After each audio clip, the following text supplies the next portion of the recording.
Hi friend market में आज की इस वीडियो में स्वागत है। तो हम लोग देखते हैं किस तरह से क्या पोजीशन बना है। तो हम लोग देखते हैं।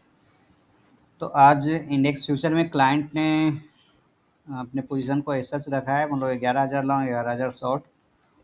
और एफआईज ने अपनी लॉन्ग पोजीशन कुछ नहीं, यहाँ पे स्लाइटली शॉर्ट ऐड किया है 5,000 जैसे। और प्रो ने अपनी पोजीशन को यहाँ पे थोड़ा सा डीआई भी शॉर्ट जो है ना, डीआई भी मतलब डीआई जो है ना continue slightly short add up कर रहा है ना। प्रो का पोजीशन देखोगे तो प्रो ने क्लोज शॉर्ट किया है, थोड़ा सा लॉन्ग एड अप हुआ है, चलो अच्छी चीज़ है।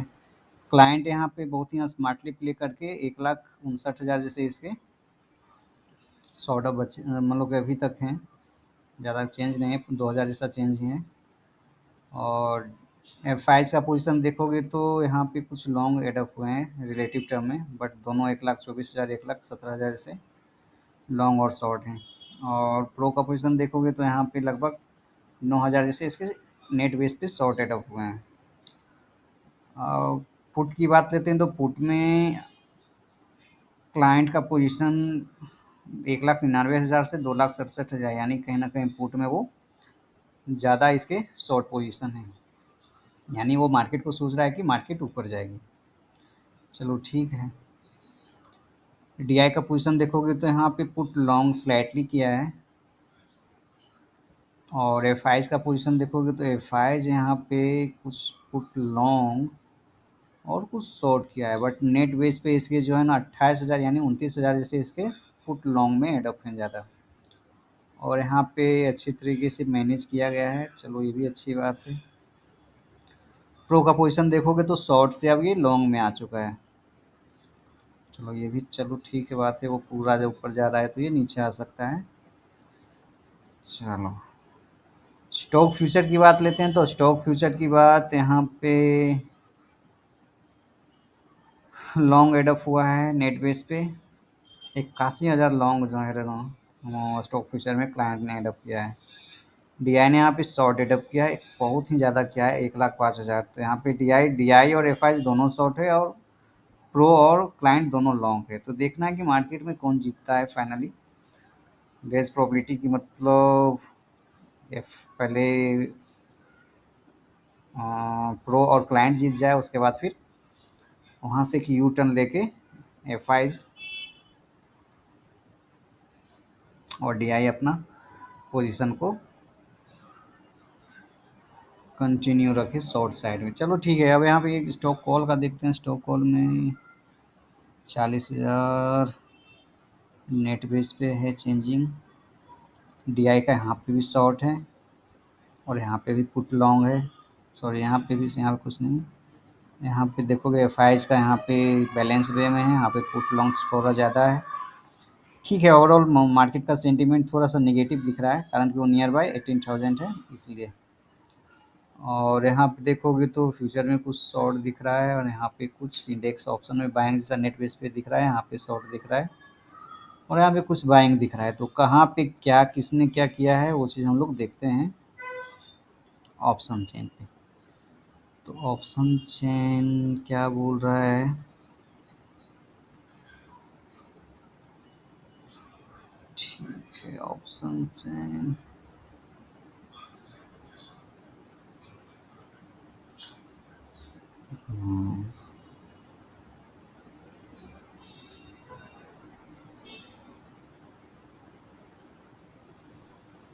इतना इन द मनी में ये लॉन्ग किया गया है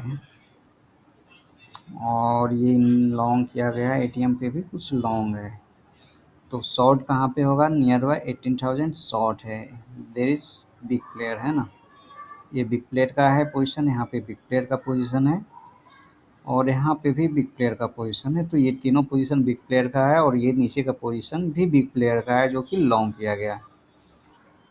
ठीक, तो बिग प्लेयर में क्या क्या है, इवन में तो मानता हूँ कि यहाँ पे एफ का भी पोजीशन है नो डाउट। अब देख लेते हैं ये साइड क्या किया गया है कि ये साइड भी जो है ना कुछ in the money put short भी है और in the money put long भी है।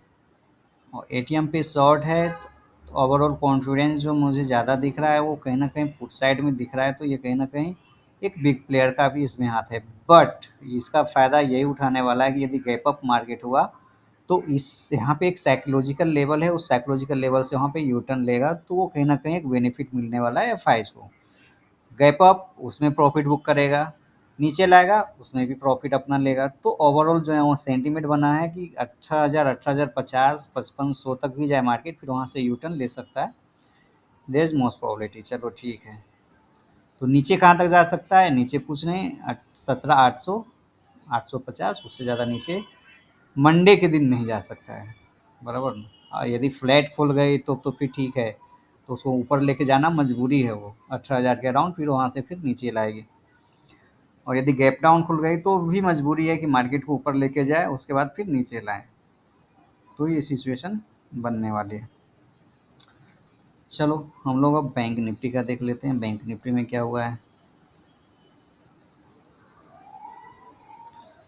तो बैंक निफ्टी में यहाँ पे देखोगे तो पुट के कुछ जो पोजीशन थे इसके, पुट के इन द मनी से निकल रहे हैं। तो पुट के इन द मनी से निकल रहे हैं तो ये कहीं ना कहीं पुट में जो वीक हैंड है वहाँ वो निकल रहा है, तो कहीं ना कहीं थोड़ा सा जो है ना मुझे बैंक निफ्टी बियरिश दिख रहा है ना? मेरे को बैंक निफ्टी थोड़ा सा बियरिश दिख रहा है निफ्टी के रिस्पेक्ट में। और कारण कि आप देखोगे तो यहाँ पे एक रेसिस्टेंट 41-50 हज़ार पे है, और ये सब जो सिचुएशन बना हुआ है कुछ ना कुछ ये लॉन्ग पोजीशन है।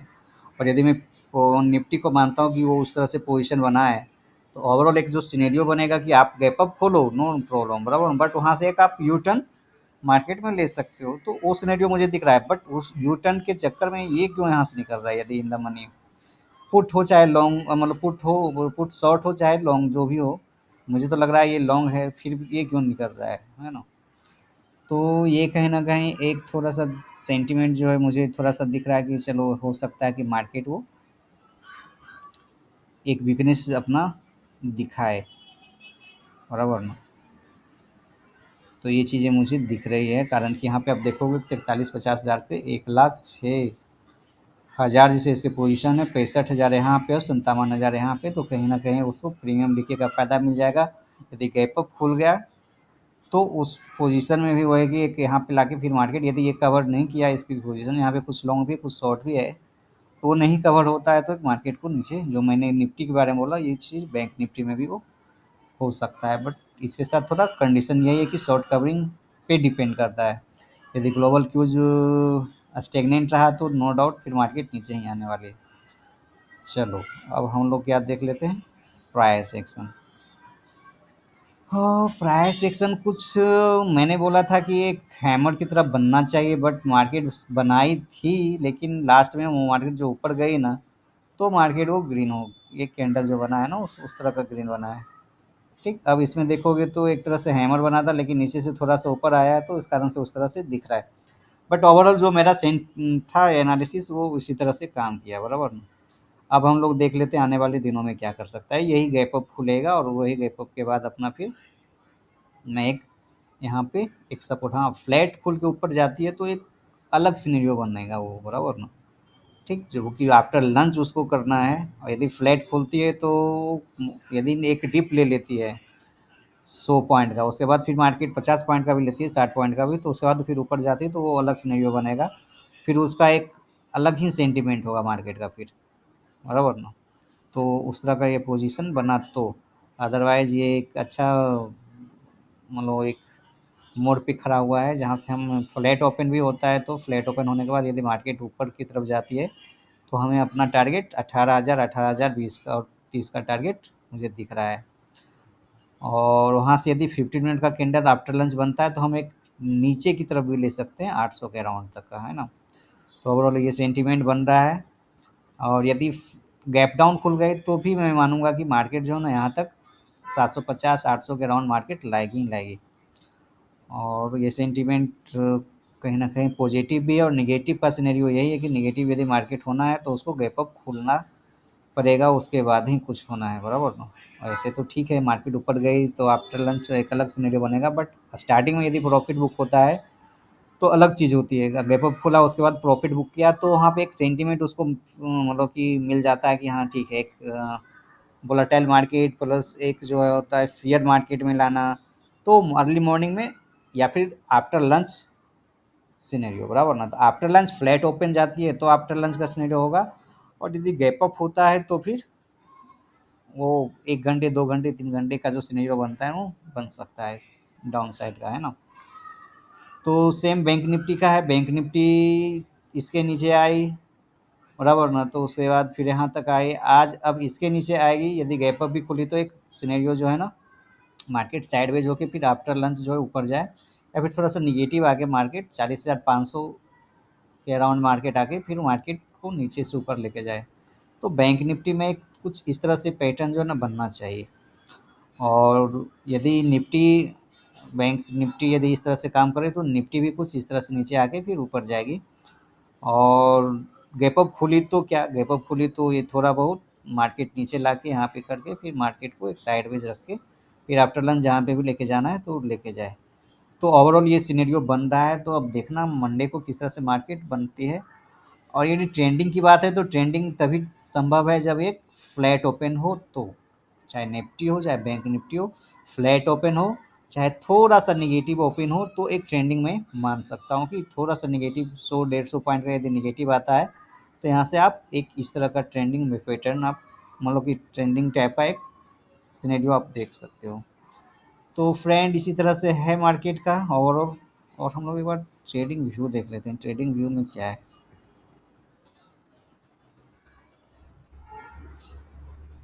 बहुत दिनों से देखा नहीं है तो ट्रेडिंग व्यू का हम लोग सिनेरियो देख लेते हैं कि क्या है बनने वाला। Nifty, bank Nifty. हम्म, तो ओवरऑल अभी तो बाइंग सिनेरियो पे ही चल रहा है बैंक निफ्टी, और निफ्टी भी कुछ इसी सिनेरियो से चल रहा है बाइंग पे ही, ठीक। तो इसमें कुछ उस तरह का चेंज तो नहीं दिख रहा है। बाइंग, बाइंग, चलो ठीक है। तो ओवरऑल यही है सेंटीमेंट। आप देखना किस तरह से क्या है पोजीशन आपको क्या मिलती है, उस तरह से आप प्ले करना। तो ठीक है, तो फ्रेंड इतना ही था। Thank you.